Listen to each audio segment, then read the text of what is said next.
Oi, tudo bem?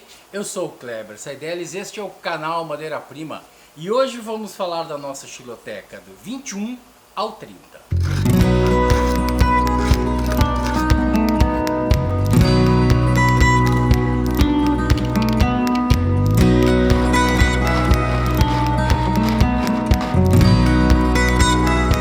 Pois bem, meus amigos, minhas amigas, parceiros, parceiras aqui do canal, estamos chegando no nosso terceiro programa, na verdade no quarto.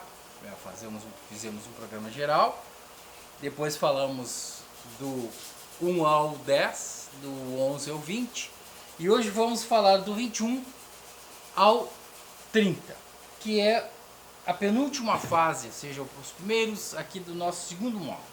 A nossa xiloteca é composta de 2 módulos, em breve vem o terceiro módulo. Vem aqui nesta caixinha, né, uma caixinha modesta, uma caixinha bem simples, porque a ideia aqui não é a caixinha, e sim as madeiras que contém, né, e acompanha 2 livretos, um para a xiloteca 1, com a descrição de cada uma das madeiras, e outro para a xiloteca 2, que nós começamos a xiloteca 2 com uma madeira chamada IP, que é essa madeira aqui. O IP, existem algumas controvérsias, né? Certo? Mas a gente pode dizer que pelo volume de uso do IP, é a madeira mais dura que a gente utiliza de um modo geral. Pode ter alguma madeira, como o pau-ferro, e algumas outras madeiras de outras regiões que sejam mais duras do que o IP. No entanto, é a mesma coisa que a gente fala da embuia. Ah, mas tem a madeira tal, tem a madeira tal. Mas a embuia é a mais usada e o IP é aquela mais usada. A madeira mais dura, que é usado especificamente para a construção civil. É possível fazer um móvel de IP? É. Mas eu vou dar uma explicada disso depois, quando eu falar do cumaru. O IP é daquelas madeiras que a gente não coloca prego, não entra o prego. As pessoas, mas eu pego um 19 por 39 e um belo do martelo e faço entrar fácil, só que vai rachar. O que acontece com o prego é que quando ele entra na madeira, ele não rompe as fibras, ele afasta as fibras. E no caso de madeiras muito duras, como o IP e o cumaru, quando tu prega, e ao invés dele afastar as fibras, ele racha. Porque é uma madeira muito dura, mas ela é a madeira da construção civil, específico para se fazer marcos, por exemplo, fazer assoalhos, para fazer escadas. É uma madeira muito utilizada. Vamos ver aqui a sua ocorrência. Vamos consultar o nosso livrinho. Em praticamente todo o Brasil. É uma das madeiras de lei também, né? Então, é muito interessante porque ela ocorre em todo o Brasil, certo? O IP, tapebuia, é o nome científico dela.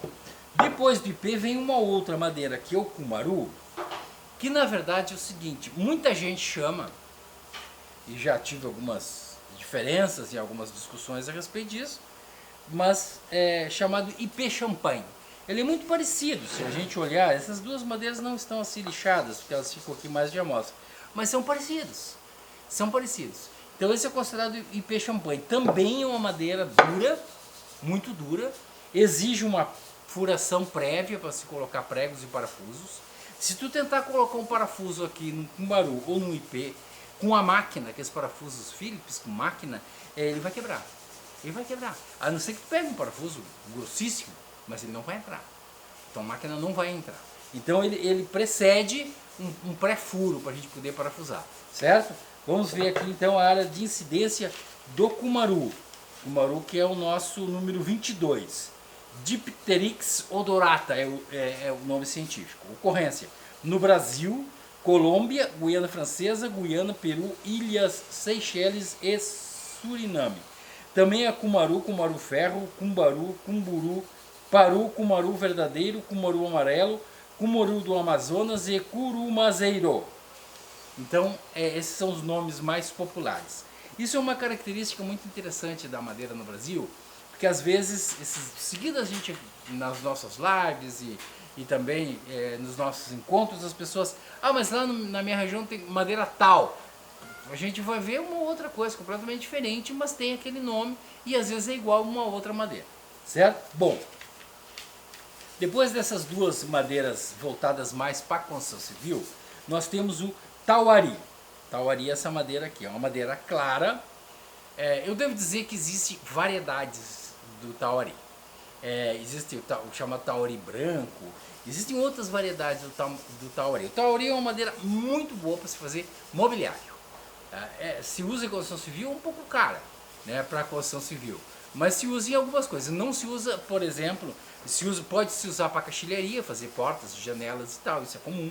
Mas assim, aquela parte, por exemplo, de escada, coisa, não é muito legal. Ela vai mais para o mobiliário. Como ela é uma madeira clara, ela dá muita evidência aos seus veios e tal. E ela tem também aquela patologia das madeiras claras, que é aquele fungo azulado que, dependendo do processo de secagem, aparece no nosso tauari.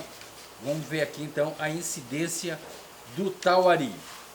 O tauari é Couratari guianensis, ou seja, de Guiana, né? Na América tropical. Brasil, Colômbia, Costa Rica, Guiana Francesa, Guiana, Panamá, Peru, Suriname e Venezuela. Essa é a área de presença. O nosso tauari, a maioria vem do Amazonas realmente, né? Então, tem tendência a manchar. Está aqui aquilo que a gente falou antes. O nosso próximo, número 24, é o Jequitibá, Carinianana legalis, que é essa madeira aqui.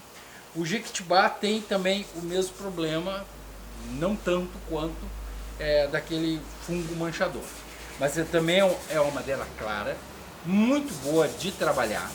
Ela é uma madeira que é muito boa para fazer mobiliário. Tu pode fazer cadeiras, porque é uma madeira resistente. Tu pode fazer qualquer um tipo de móvel, porque ela tem uma certa abundância em termos de comercialização. Então, assim, ó, também não é uma madeira cara, assim, né? É uma madeira relativamente barata. Então, se pode fazer um bom trabalho em termos de mobiliário. Na construção civil, não muito não, tá? Não é uma madeira muito legal para construção civil. Já falei de onde é que ele dá, né? Jequitibá. Depois do Jequitibá, nós temos uma madeira muito interessante, que é o jatobá. Vou ler aqui, ó. Hymeniae leguminosae. Essa madeira tem algumas curiosidades. Muito, muito legal. Primeiro que ela é uma árvore de grande porte. Então se consegue tirar muitas pranchas. Aqui é uma madeira que eu sempre uso como exemplo, quando se vai comprar madeiras na madeireira, né? A gente vai lá e compra uma madeira, ela vem com essa parte branca aqui, né? Que são os chamados anéis de crescimento. Ou seja, aqui é o obuno, aqui é o cerne. O que acontece? Se a gente vai fazer um móvel e aparece essa parte aqui, vai comprometer o nosso móvel. Então a gente tem que ter muito cuidado na aquisição. Mas o Jequitibá, o jatobá, desculpe, ele tem uma característica, porque é uma árvore que pode ser encontrada praticamente em todo mundo. Tem 90 denominações registradas. E essa árvore pode chegar até 40 metros de altura e um tronco muito grande, às vezes 2, 3 metros de diâmetro. Isso é muito importante porque ela é de cor avermelhada, então ela entra naquele padrão do mobiliário brasileiro, né? Uma madeira avermelhada. Só que para mobiliário, gente, é uma madeira difícil. Quando eu falo uma madeira difícil, eu estou dizendo assim, por exemplo, o cumaru, o ipê, o jatobá, são madeiras duras. Elas exigem da gente uma atenção maior na hora de fazer a usinagem, por exemplo, de fazer cortes, de fazer furos, de fazer rebaixos, de fazer molduras. Então, por isso que a gente retira ela da área do mobiliário. Se a gente quiser fazer uma moldura aqui nessa madeira, a gente vai ter alguma dificuldade. Uma tupia manual, por exemplo, a gente dificilmente vai fazer uma moldura bacana. Ela dá um bom acabamento, mas tem que ter um certo cuidado, e principalmente na questão de cola. Uma simples cola branca, uma cola PVA, às vezes não cola o móvel.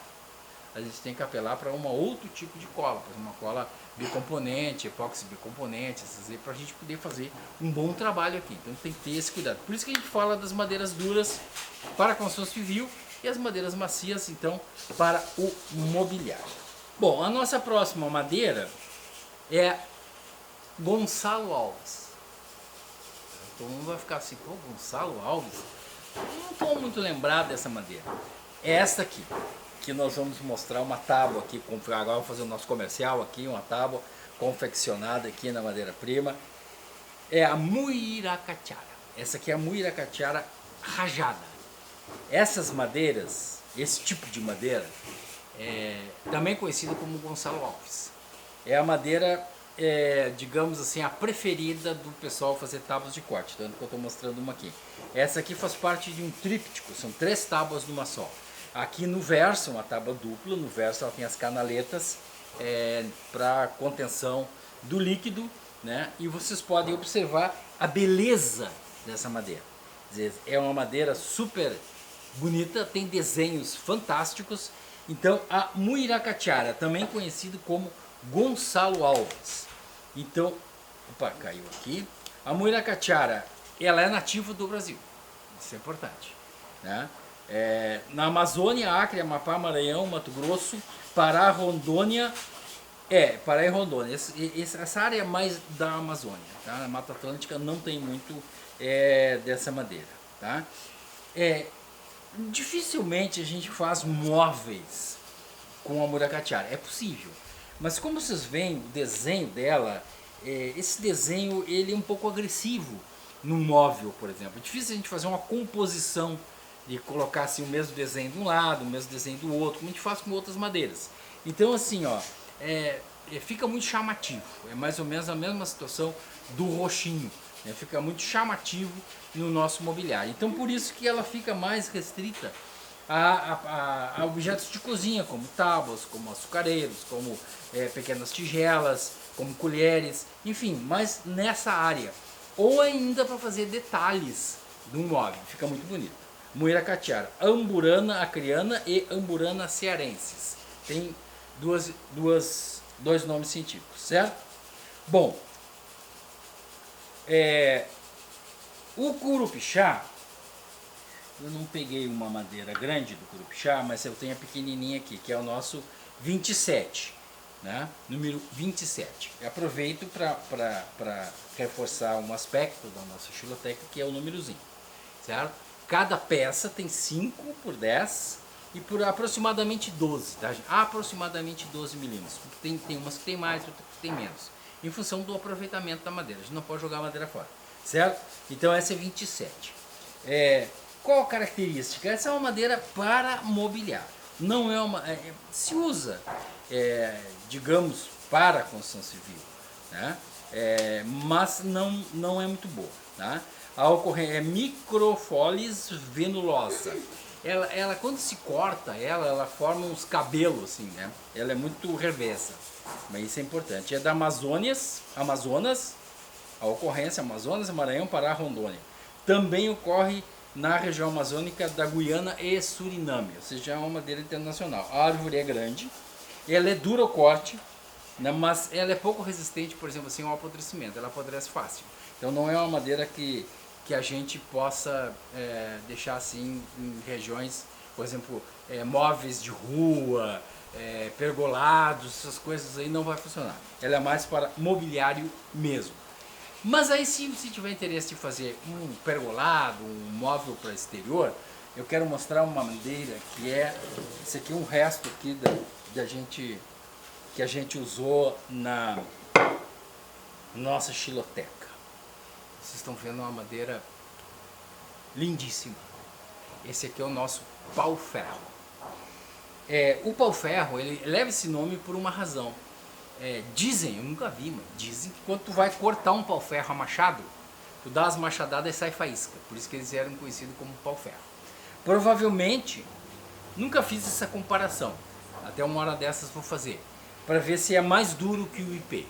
Mas ele é dessa família, ou seja, a família das madeiras duríssimas. Hoje em dia, por exemplo, agora é muito raro a gente encontrar peças de pau-ferro. Essa aqui, por exemplo, é uma sobra, por quê? Porque ela estava cheia de defeitos, ou seja, era uma madeira, entre aspas, de segunda categoria, do ponto de vista da classificação dela, porque ela tinha essas rachaduras, esses problemas com broca aqui, né? Então vejam vocês aqui, mas daqui para diante, por exemplo, ela estava em excelentes condições, tanto que está lá na nossa xiloteca. O pau-ferro. O pau-ferro, Caesalpinia leiostachia, Mata Atlântica, do Piauí até São Paulo. Algumas espécies também são encontradas na Bolívia e no Paraguai. Tem uma área muito grande no Paraguai e muitas, inclusive, das madeiras que estão sendo comercializadas no Brasil vêm do Paraguai, por razões de comercialização mesmo, né?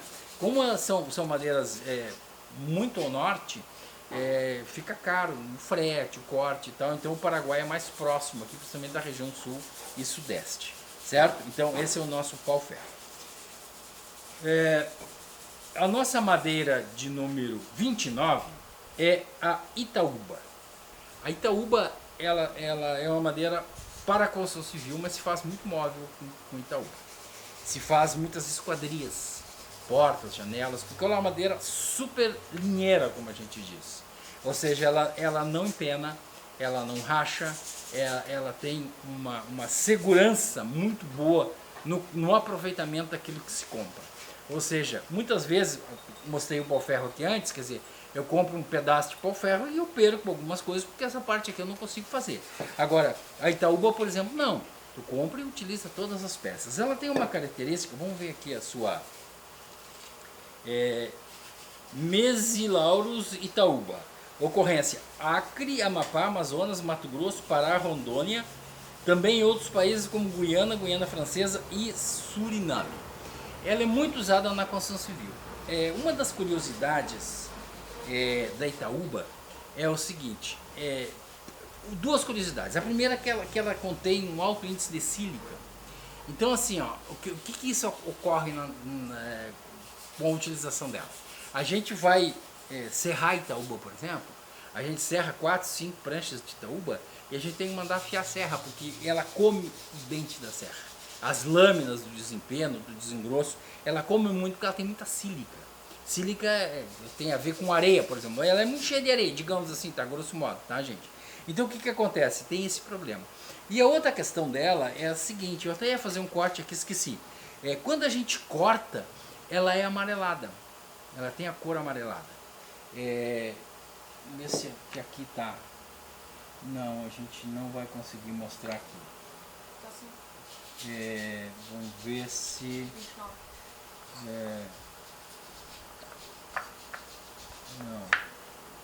Não vou conseguir mostrar aqui também, tá.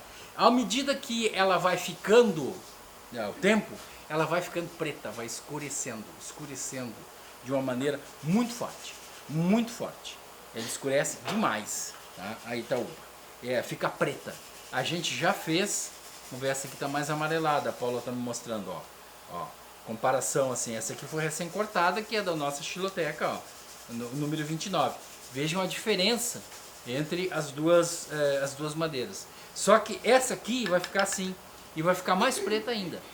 A gente já chegou a fazer, em algumas ocasiões, obrigado, a gente chegou a fazer uma espécie de composição, né, entre a Itaúba e o marfim, por exemplo. Ou uma outra madeira mais clara. E com o tempo, aquele pedacinho que a gente colocou lá na composição acabou ficando preto. Então fazer esse contraste. E a última madeira desta série, a número 30, é a cangerana. A cangerana é Cabralea oblongifoliolo. É um nome complicado, mas está aqui. Tá? A ocorrência é Minas Gerais, Mato Grosso, Santa Catarina e Rio Grande do Sul. Também conhecida como canjarana. Também é uma árvore de grande porte. Tem árvores com 40 metros de altura. De cor avermelhada. Ela sofre alguns probleminhas com broca, não na madeira cortada, mas na própria árvore. Então quando a gente corta muitas pranchas, vem com furinhos.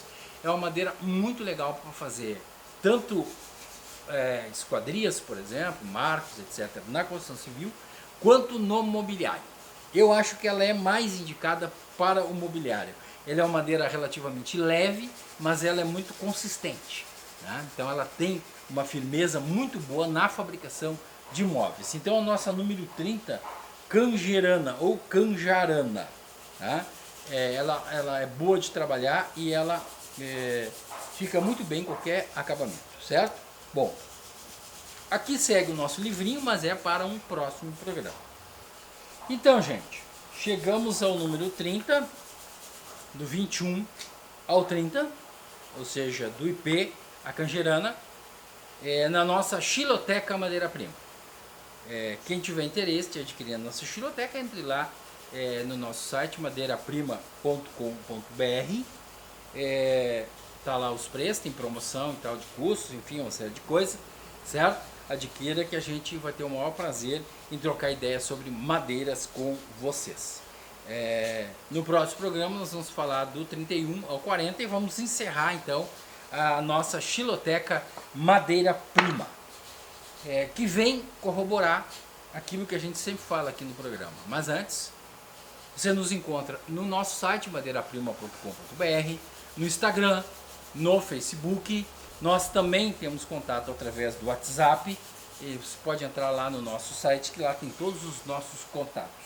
O que esse trabalho, gente, que é um trabalho inédito no Brasil, tem muitas xilotecas sendo vendidas, mas a gente não conhece nenhuma que tenha esse apoio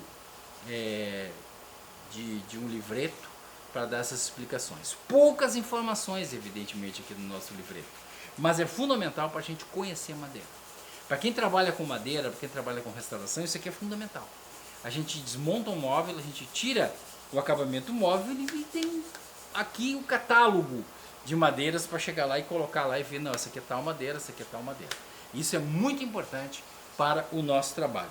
Por isso que a gente sempre reafirma, gente, para encerrar o nosso programa, aquilo que a gente vem dizendo há muitos anos aqui na Madeira Prima.